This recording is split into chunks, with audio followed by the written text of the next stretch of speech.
ഇല്ലേ? ആരാ?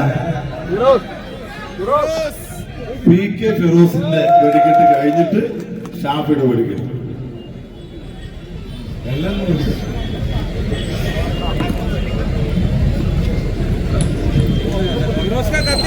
വെടിക്കെട്ട് ഞാൻ ഷാഫി പറമ്പലിന് വേണ്ടി മാറ്റിവെക്കുകയാണ്. തൃശൂർ പൂരത്തിന് പൊട്ടാത്ത പടക്കം അതിഗംഭീരമായി മുരളിയേട്ടൻ ഇവിടെ പൊട്ടിച്ചു കഴിഞ്ഞു. ഇനി ഷാഫിയുടെ ഒരു പടക്കം കൂടി ഇവിടെ പൊട്ടിക്കാനുണ്ട്.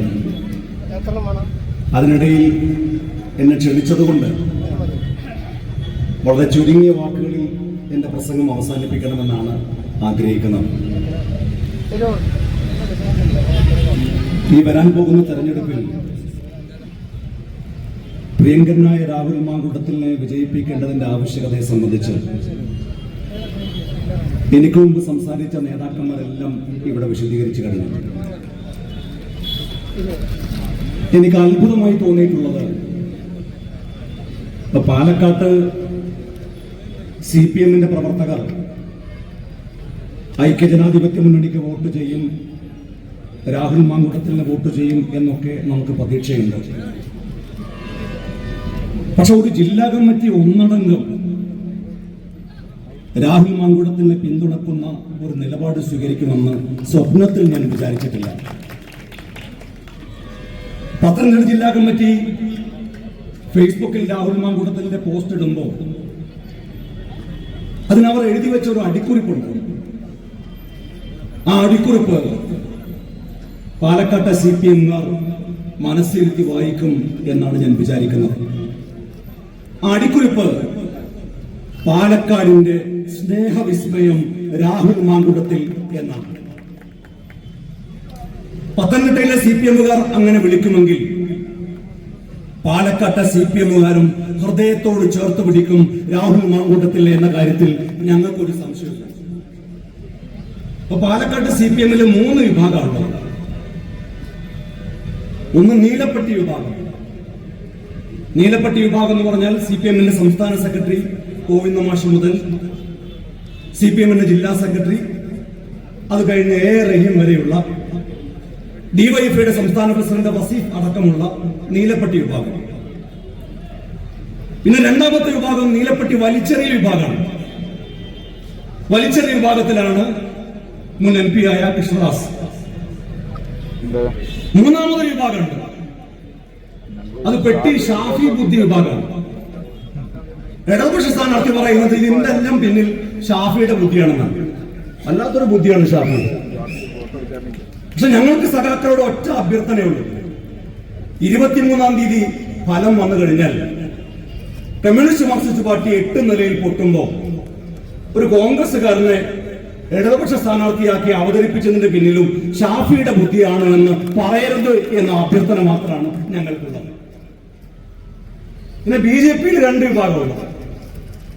മുരളിയേട്ടൻ ഇവിടെ പറഞ്ഞു, ഒന്ന് നോട്ട് വിഭാഗമാണ്, മറ്റൊന്ന് നോട്ട വിഭാഗമാണ്. നോട്ട് വിഭാഗമാണ് അവിടെ മത്സരിക്കുന്നത്.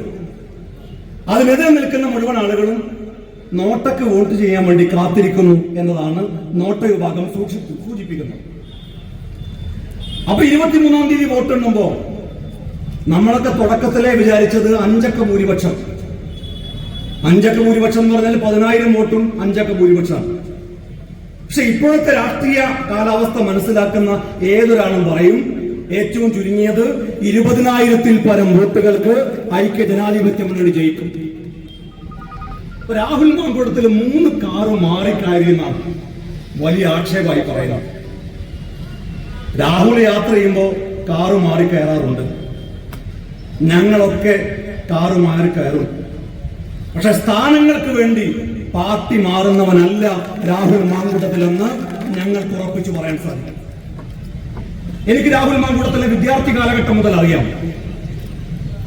ഒരിക്കലും രാഹുൽ മാങ്കൂട്ടത്തിൽ KSUവിന്റെ സംസ്ഥാന പ്രസിഡന്റാകും എന്ന് ഉറപ്പിച്ചൊരു ഘട്ടമുണ്ടായിരുന്നു. നേതാക്കന്മാർ പറഞ്ഞു രാഹുൽ മാങ്കൂട്ടത്തിനോട് മാറി നിൽക്കാൻ. സ്ഥാനാർത്ഥി പ്രഖ്യാപനത്തിന്റെ തലേ ദിവസം KSUവിന്റെ സംസ്ഥാന പ്രസിഡന്റായി നോമിനേഷൻ കൊടുക്കേണ്ടതിന്റെ തലേ ദിവസമാണ് നേതാക്കന്മാർ രാഹുൽ മാങ്കൂട്ടത്തിനോട് പറയുന്നത് മാറി നിൽക്കണം. ഒരക്ഷരം പാർട്ടിക്കെതിരെ പറഞ്ഞില്ല. 6 കൊല്ലമായിട്ട് പാർട്ടിയിലേക്ക് വന്നിട്ട് ഒരു സ്ഥാനം കിട്ടിയില്ല എന്ന് കാണുമ്പോൾ പാർട്ടി മാറുന്നവനെ പാഠം പഠിപ്പിക്കാൻ ഈ തെരഞ്ഞെടുപ്പ് ഉപയോഗിക്കുമെന്ന കാര്യത്തിൽ ഒരു സംശയമില്ല. അല്ലെങ്കിൽ ഇടതുപക്ഷക്കാർ എങ്ങനെയാ വോട്ട് ചെയ്യുക? അല്ലെങ്കിൽ BJP-ക്കാർ എങ്ങനെയാ വോട്ട് ചെയ്യുക? ഈ നാട് ഭരിക്കുന്ന നരേന്ദ്രമോദിക്കെതിരായി, ഈ നാട് ഭരിക്കുന്ന പിണറായി വിജയനെതിരായി പ്രതിഷേധിക്കാനുള്ള ഒരു അവസരമല്ലേ നമ്മുടെ മുമ്പിൽ വന്നത്? സത്യം പറഞ്ഞാൽ ഈ പാലക്കാട്ടുകാരോട് എനിക്ക് കുറച്ച് അസൂയുണ്ട്. എന്റെ അസൂയ എന്താന്ന് വെച്ചാൽ, ഞാൻ കോഴിക്കോട്ടുകാരനാണ്. എനിക്ക് പ്രതിഷേധം രേഖപ്പെടുത്താനുള്ള ഒരു അവസരമില്ല. ഈ പാലക്കാട്ടുകാരായ നിങ്ങൾക്ക്, വോട്ടർമാർക്ക് ഒരു സുവർണാവസരമാണ് ഈ 20-ാം തീയതി നിങ്ങളുടെ മുമ്പിൽ വന്നത്.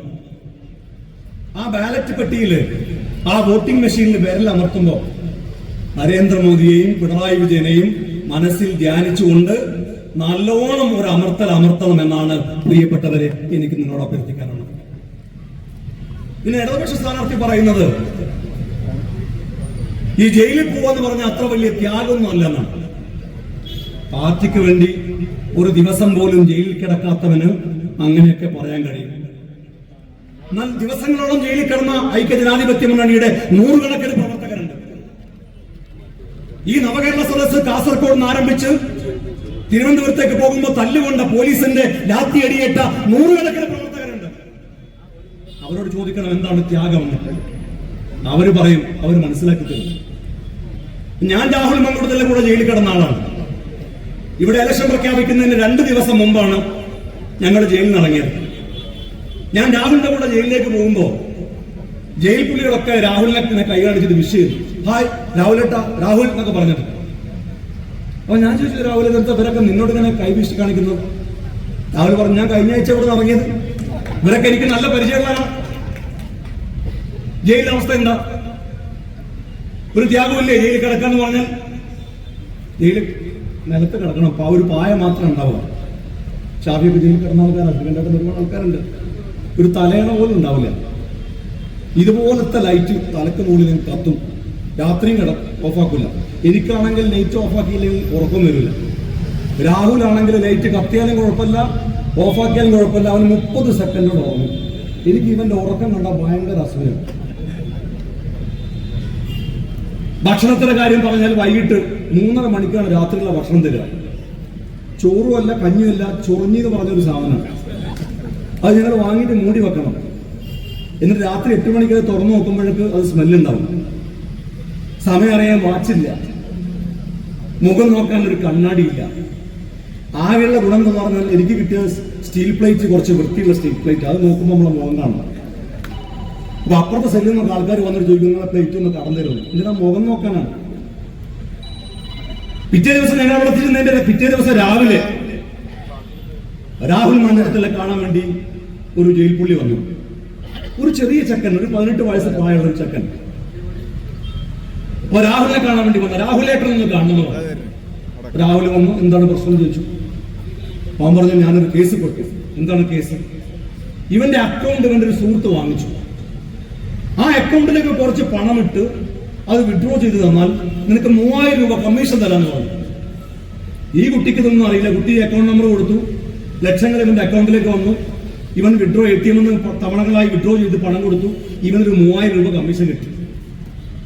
ഈ പണം ഏതോ ഓൺലൈൻ തട്ടിപ്പ് വഴി കൊണ്ടുവന്ന പണമാണ്. ആ പ്രതിയെ പിടിച്ചപ്പോ അതിലൂടെ ഇവനെയും പിടിച്ചു. ഇവൻ പറയാണ്, ജാമ്യം എടുക്കാൻ പോലും ആരുമില്ല, വക്കീൽ പോലും ഇല്ല. രാഹുൽ പറഞ്ഞു, നീ പറഞ്ഞത് സത്യമാണെങ്കിൽ നിന്നെ പുറത്തിറക്കാൻ ആവശ്യമായ എല്ലാ സൗകര്യങ്ങളും ഞാൻ ചെയ്യും. ഞാൻ പറയട്ടെ പ്രിയപ്പെട്ടവരെ, രാഹുൽ ജയിൽ മോചിതനാകുന്നതിന് മുമ്പേ ആ കുട്ടിക്ക് ആവശ്യമായ എല്ലാ നിയമസഹായവും ചെയ്തു നൽകാൻ രാഹുൽ മാങ്കൂട്ടത്തിൽ കൂടെ നിന്നു. ഞാൻ പാലക്കാട്ടുകാരോട് പറയുന്നു, നിങ്ങളുടെ ജാതി ഏതുമാകട്ടെ, നിങ്ങളുടെ മതം ഏതുമാകട്ടെ, നിങ്ങളുടെ രാഷ്ട്രീയം ഏതുമാകട്ടെ, നിങ്ങളൊരു പ്രയാസം പറഞ്ഞ് രാഹുലിനെ സമീപിച്ചാൽ, നിങ്ങളൊരു വേദന പങ്കുവെച്ചാൽ, ആ വേദന പരിഹരിക്കാൻ അവസാന ശ്വാസം വരെ നിങ്ങളുടെ കൂടെ ഉണ്ടാകും രാഹുൽ മാങ്കൂട്ടത്തിൽ എന്ന് അനുഭവത്തിന്റെ വെളിച്ചത്തിൽ എനിക്ക് പറയാൻ സാധിക്കും. അതുകൊണ്ട് 20-ാം തീയതി വോട്ട് ചെയ്യാൻ പോകുമ്പോൾ നിങ്ങളുടെ വിലയേറിയ വോട്ടുകൾ കൈപ്പത്തി അടയാളത്തിൽ രേഖപ്പെടുത്തി രാഹുലിനെ വലിയ ഭൂരിപക്ഷത്തിൽ വിജയിപ്പിക്കണം എന്ന് മാത്രം പറഞ്ഞുകൊണ്ട് ഞാൻ വാക്കുകൾ അവസാനിപ്പിക്കുന്നു. ജയ് UDF.